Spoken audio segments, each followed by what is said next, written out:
Alrighty, ladies and gentlemen, welcome back to another Nick Talks with another Monday movie review, focusing today on Cruella 2021, baby. First off, if you haven't seen the movie, I'm about to spoil it pretty heavy, so, that's to be expected. But, initial reaction, it's pretty great. It's way better than I thought it was going to be. I'd say when I saw that they were coming out with a Cruella de Vil origin story, it was my first reaction was like, who cares? Who's asking for this movie?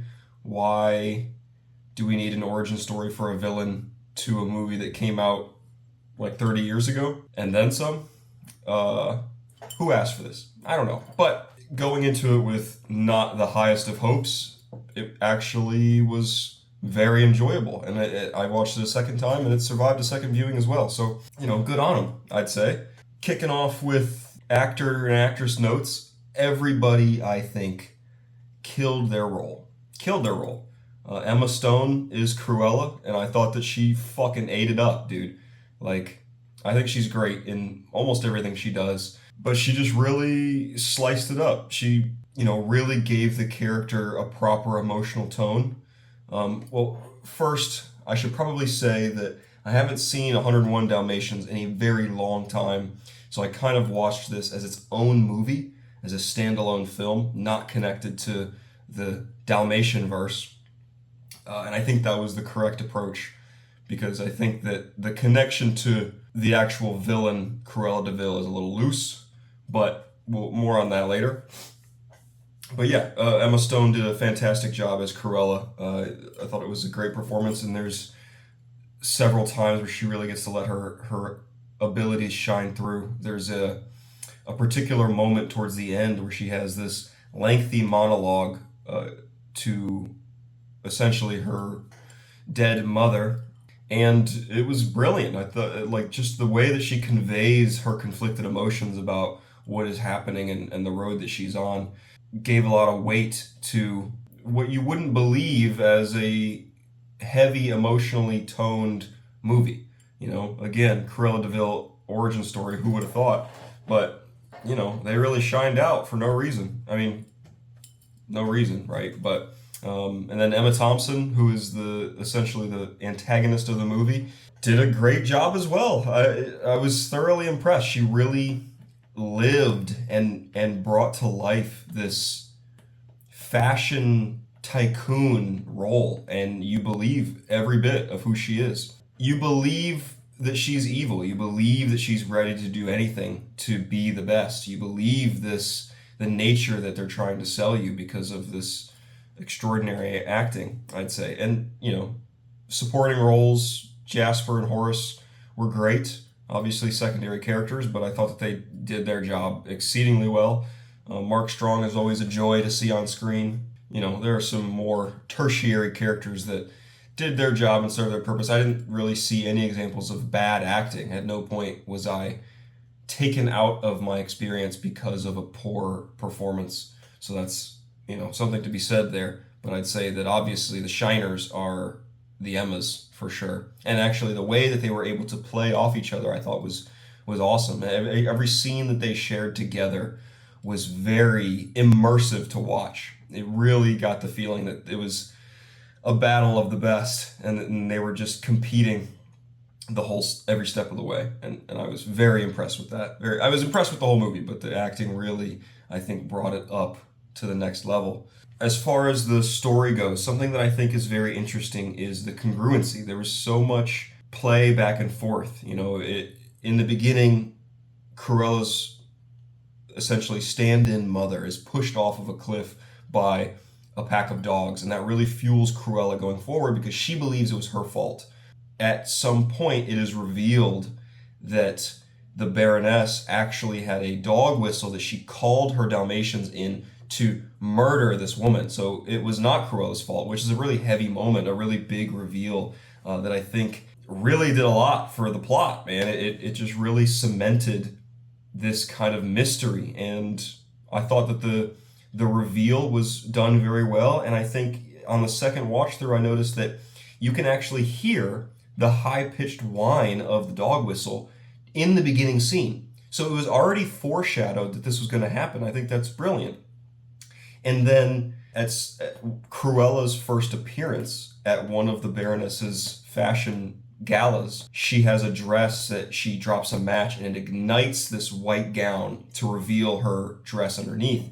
And not only is that pretty awesome, hashtag Katniss Everdeen kind of, but also in the scenes leading up to this, when they're planning the heist that takes place during the gala, you see one of her teammates playing with this flash fabric that is going to ignite and going to make up the dress that she wears later. So again, foreshadowing the events to come later in the movie.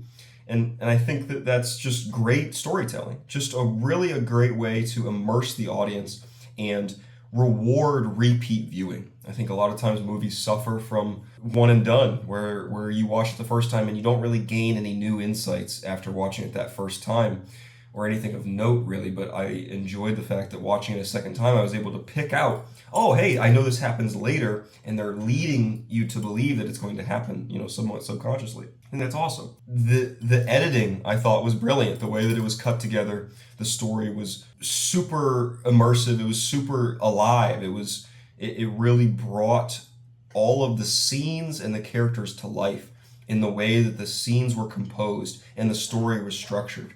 And let alone the numerous long takes. I'm a sucker for long takes. If a movie can successfully pull off a long interrupted shot, especially dynamic ones. The first example is where, as children, Cruella and her newfound friends are climbing into their abandoned home, and it's just one long, 30-second shot following them as they rise to the top and then eventually drop down through the ceiling. And then an even longer shot when Cruella is first visiting or first starting her job at the Baroness's store that she, waited so long to get. But the scene takes you all the way from the front of the store up above it and then down through the multiple levels and then circles through the store, focusing on many different aspects, eventually going all the way down into the basement and leading you to see, Cruella in her less than glamorous position that she's found herself in.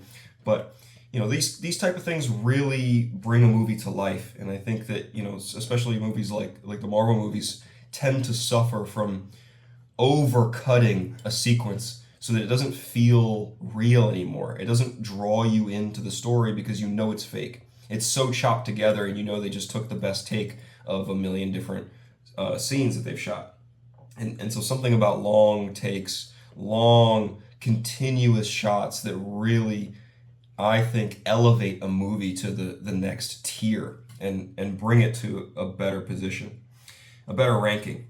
Now, I'll say that I think this movie suffers from the fact that it is a Cruella de Vil origin story. I think the movie's strengths are its story and its characters, and the battle of two fashion guru geniuses is so entertaining to watch, and I'd say a niche that is very unexplored in cinema. I don't often see movies about high fashion, and this, I think, did it very well.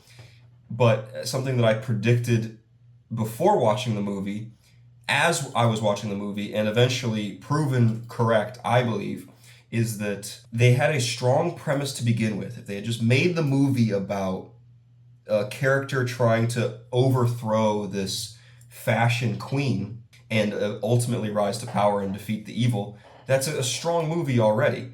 But then I think they kind of shot themselves in the foot a little bit by trying or forcing themselves to have to connect back to Cruella. So you have this whole overarching narrative, and then at some point they just have to kind of, dart over to meet with, okay, this is also Cruella. We have to remember who this is, right? And I think that definitely took the movie down a peg.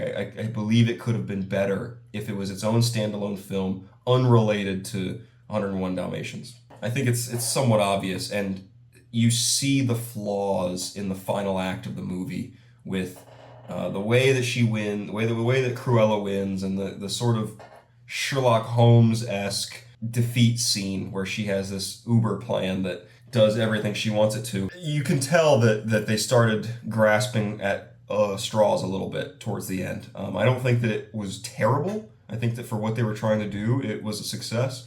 But I think that it could have been better without that kind of connection that had to be made. And you know, speaking of the characters, all of them I think were plenty fleshed out. The development of each individual character was great. I mean, secondary characters were obviously developed less, as is the nature of their existence. But, you know, Cruella was very well developed from childhood on. And I'd say that even the Baroness was such a fully fleshed out character whose actions were so congruent to who we're being told as an audience that she is.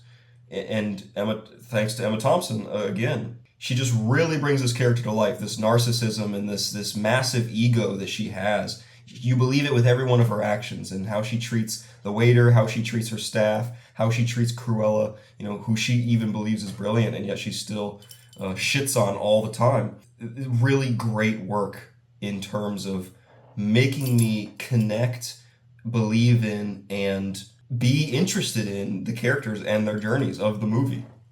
Just great job all around. And let alone outside of the Cruella plot, the Baroness's character is just so great, so intriguing, such a powerful woman character that really fits her role and explains why she is the way that she is. Well, to some extent, it provides some justification, but not enough to where you're, you know, excusing her actions. But so great, so great. What a great character. Slight nitpick, I'd say, but the banana slice on the face. At some point, Cruella falls, or she's tossing trash into the dumpster, and the trash bag breaks over her head, and she gets trash all over her, and a piece of banana sticks to her face. And then she goes back into the store with the banana still stuck to her face. I don't know how you wouldn't recognize the fact that it was on your face that entire time, only to be pointed out by her shit-eating boss. And then, of course, she fucking eats it, which is disgusting because you know that came out of the trash. I don't know why she would eat it. I think it was obviously an attempt at humor, which did kind of work, but at the same time, it's like, that's really just gross. But kind of a nitpick there. It didn't obviously take that much from the movie. Each set that they existed in, the store and the three amigos and their house, all the Hellman estate, which is the Baroness's mansion, essentially. Any parties they went to, any events, Artie's shop, all these places seemed real. They seemed lived in. The set design was awesome. It really allowed you to believe that these places not only existed, but operated all the time. You know, the Baroness's shop, especially, it seemed truly alive within the context of the movie, which is sometimes a failing point of many movies where I don't buy where they're at. Like, it seems too set up and too nice, but these places all seemed exactly like what they were supposed to seem, which, again, is a comment on good direction and good filmmaking and good storytelling, for sure, and really brings the audience into the story that you're trying to tell. And also, I really enjoyed the sequences where Cruella, you know, her and her mother said that when they got to London, because they had to transition there after Cruella got kicked out of school. And her mother said, we're going to go and we're going to have tea at this fountain when we get to London, and then we'll make our plan. And so, you know, Cruella's mother passes away. And so then throughout the movie, she goes back to the fountain to kind of discuss things with her mother, essentially, through the fountain. And I thought that was great. I thought it was a good opportunity for the viewers to see Cruella vulnerable and to see her, like, that she really cared about her mother, and to really, like, cement this aspect of her character, this kind of regret but love that she had for what happened and for her mother and everything like that. And I just really thought that was a great way to show a deeper side to this character. And obviously Emma Stone really gave it her all in these bits, and I already mentioned this long monologue that she had, but I think that it was very necessary for those scenes to take place so that we could get a full view of who this character is and how she feels and what's going on the inside. Given that, you know, it wasn't really narrated. It kind of narrated, but not really, just at the beginning and the end. Now, speaking of necessary, something that also seemed necessary, but I wish wasn't, was the CGI of the dogs. There's not a whole lot of dog action. I mean, there's kind of a lot of dog action, but they're not really the centerpiece of the movie.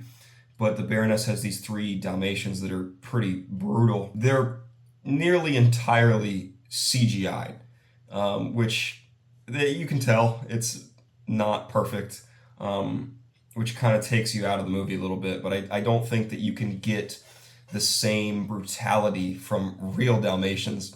So I think it was definitely necessary to kind of show them as the beasts that they were, which I guess connecting to the big theme of who Cruella is kind of reinforces her thing about dogs. But again, I'm treating this as its own movie. I don't think that connecting it would do the movie any favors.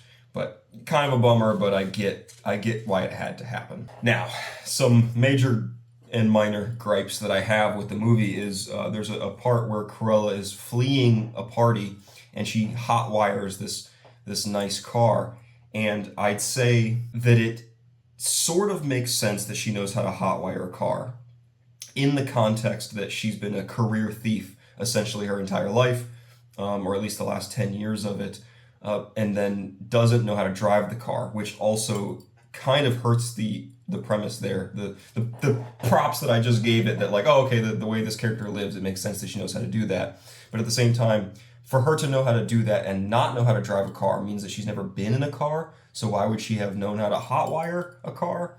That's a little shaky. And then also for the movie to establish that that is the first time she's ever driven a vehicle, or at least one of the first times, given that she doesn't know how to drive. But then later, she is able to fully evade the police in a big garbage truck by being a pro driver. That's a little bit loose there. I don't think that that works at all. But, you know, again, I can forgive some of these things given that it's kind of a kid's movie. But still, come on, dude. Come on. And then there's another scene where she pulls up to, you know, there's this constant theme of her interrupting the Baroness's events so that she can show off her own fashion and steal the show. And there's a part where she pulls up on a moped and on this big red carpet and then does a burnout on the carpet somehow. Now, if you can explain to me how that would work, I would love to hear it, but I don't believe that that's possible without completely destroying or spinning the carpet or catching it in the tires or whatever. It seems a little, at least improbable for that to occur, and yet it did. So a little weird physics there, but again, somewhat small gripe, I'd say. Her henchmen, Horace and Jasper, assist her on every single heist and every major interruption that Cruella causes, and yet nobody ever catches it. Nobody ever sees it. They're front and center in all of her operations. And on the big stage when she has this big like rock presentation of her fashion, and yet nobody ever like sees them and goes, oh, something's about to happen, and then apprehend them or anything. I mean, the police are already kind of in the Baroness's pocket, so I don't know how this wasn't taken care of already. It doesn't really make sense. I mean, they're pretty, at least one of them is a pretty obvious fellow. He's a portly guy, so I don't see how they wouldn't be identified earlier in all these scenes. And it's like, especially if you know that she hits every event, why would you not be ready and willing and on the lookout for these things to happen? But it just happens continuously. Little wacky stuff there. So Cruella designs a dress that is beaded with like thousands of moth cocoons, so that when it's locked inside this vault, they will erupt and eat everything in there. That's the major plan.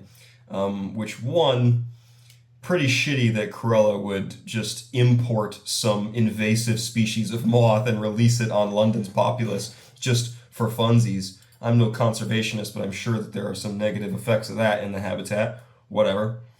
But then also, when the Baroness locks the vault with all the stuff in it to keep Cruella from messing with the show, you see Cruella pull a pin from one of the seamstresses and hide it with her, and then later on the vault door won't open because it's jammed shut. So you have to assume that she used the pin somehow to lock the mechanism, but at the same time, it's never shown. I somewhat get the feeling that there was a bit filmed and it just got lost in the edit somehow. Like in the editing room, they just misplaced the clip or whatever, and it just didn't make it in, and they didn't really recognize the failure there. But it doesn't really, like, how the hell would you lock that big ass door with this tiny little pin? I'm not really sure if that makes sense either, but again, not really a big point of the movie, so I can kind of forgive it, I suppose.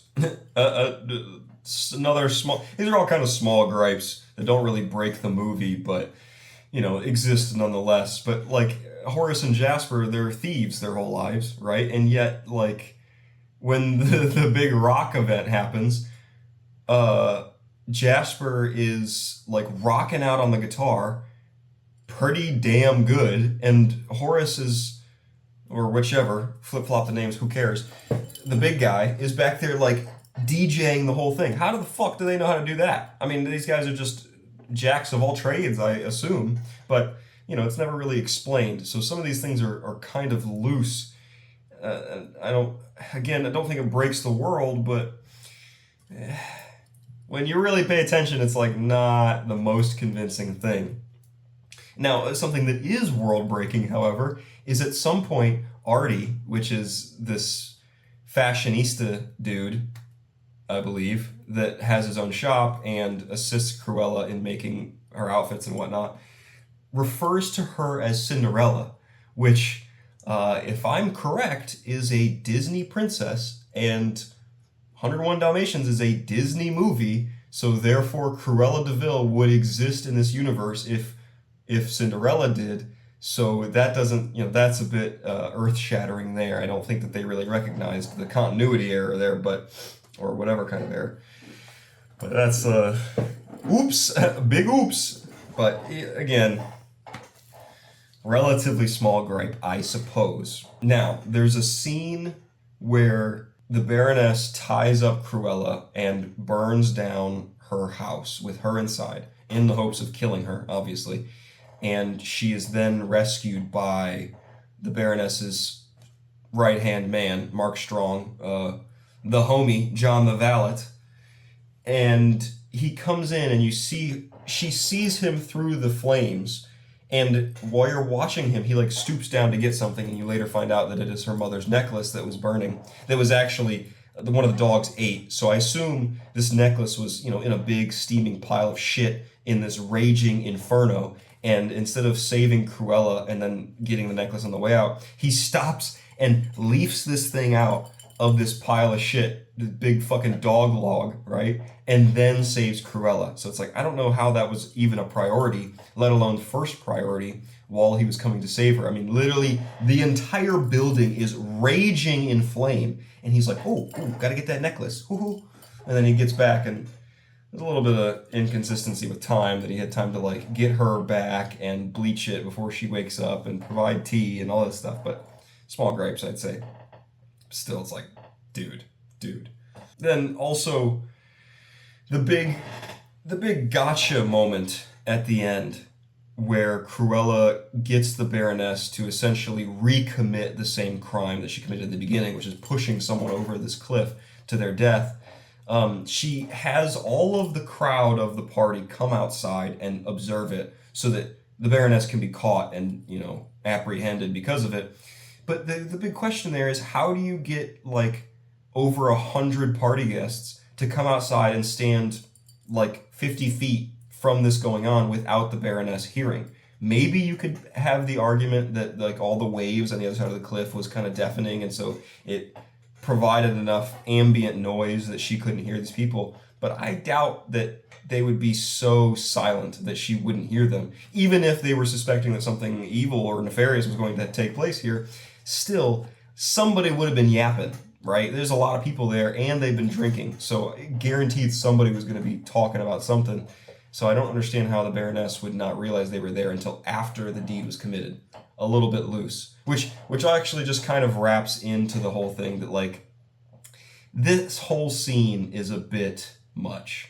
Like so essentially Cruella gets pushed off. She plans for the Baroness to push her off the cliff, right? And then falls down, parachutes into the water where her buddy is waiting for a boat. Then they paddle back. She changes into Cruella outfit and runs back up to reveal herself and take the house because of some reasons. But it's a bit of an extensive gotcha that I don't think. This is what I'm talking about, where the movie seems to kind of suffer from the fact that it needed to wrap itself back into the fact that Cruella de Vil is what she is. I definitely hurt, especially the end, by this one of these. This is one of these specific things that did. But other than that, we'll finish with a positive. I do appreciate that there was never any shoehorned romance between anyone that didn't need to be. It was a very straightforward character driven plot, and there was never any unnecessary romance between like her and her buddies or anything. Like nobody had any weird love triangle thing going on, which I think definitely would have hurt. And so I do appreciate that. I think movies very often try to shove a love story down the viewer's throat when it doesn't really make sense to exist there. But yeah, I would count that as a positive for sure. Knowing when to not do that, even though it is so enticing. They got kind of close at some point, but it didn't ever pull that way, which I appreciate. Now, talking about the runtime, dude, it's like 2:15, 2 hours and 15 minutes, which is definitely bloated for what it is. Cruella de Vil, villain origin story, almost 3 decades after the making of the original live action, and even further from the original animated film. So I don't think you need to have such an extended runtime to tell such a story.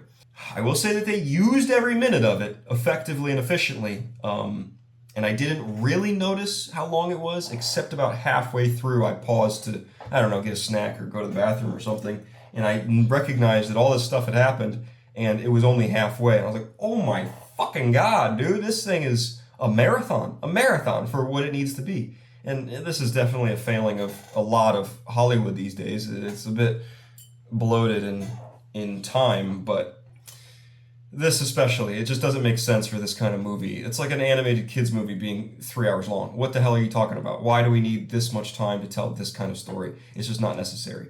Definitely could have shaved some stuff out. Like just abandoned the Cruella thing and just completely forgotten that part of the movie and let it be what it was, and you'd have a crispy hour and a half, and it would have been punchy and clean. But whatever, I didn't make it. It is what it is. But I have some other gripes, but I don't want to go overboard here. I do have like 4 pages of notes that I took on this movie. Not all of it is going to make it into this final cut, but in the end, in conclusion, it was great.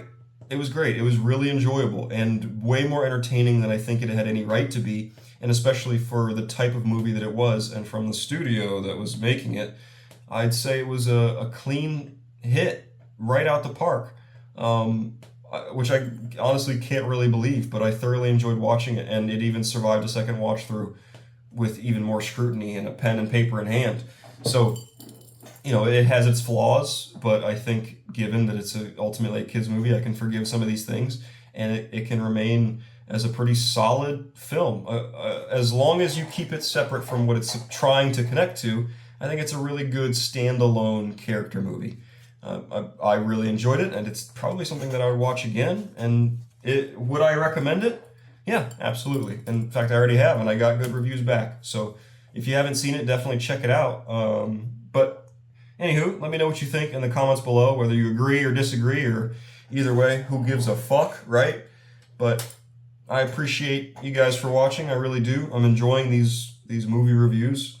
And hopefully you guys can tune into the podcast as well, where me and Jordan do talk about this movie in the first episode.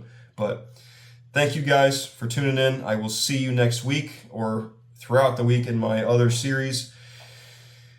But with that, I will say, Nick out.